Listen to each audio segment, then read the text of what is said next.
ಲೇ ಉಮಾ, ಹಿಂಗೆ 3 ಹೊತ್ತು ತಿಂತಾ ಇರ್ತೀಯಲ್ಲ, ನಿನಗೆ ತಿನ್ನೋದು ಬಿಟ್ರೆ ಕಣ್ಣಿಗೆ ಬೇರೇನು ಕಾಣಿಸಲ್ವೇನೆ? ಯಾವಾಗಲೂ ಡೈನಿಂಗ್ ಹಾಲಲ್ಲೇ ಬಿದ್ದಿರ್ತೀಯಲ್ಲೇ.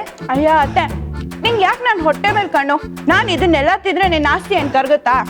ಕರ್ಗೋಗಲ್ಲ ಕಣೆ, ಕಳೆದೋಗುತ್ತೆ.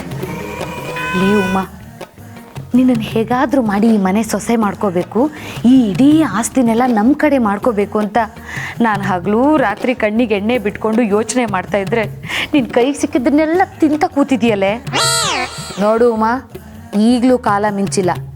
ನೀನು ನಾನು ಹೇಳ್ದಾಗ ಕೇಳಿದ್ರೆ ಆದಿತ್ಯ ಮಾವನ ಜೊತೆ ಮದುವೆ ಮಾಡಿಸ್ತೀನಿ. ಹೈ, ಹೌದಾ ಅತ್ತೆ? ನನಗೂ ಈ ಮನೇಲಿ ಇರೋಕ್ಕೆ ತುಂಬ ಇಷ್ಟ. ಇಲ್ಲಿ veg, non veg, snacks, chocolate ಎಲ್ಲ ಸಿಗುತ್ತೆ. ಅದೇ ಅಪ್ಪನ ಹತ್ರ ಪಾನಿಪುರಿಗೆ ದುಡ್ಡು ಕೇಳಿದ್ರು ಬೈತಾರೆ.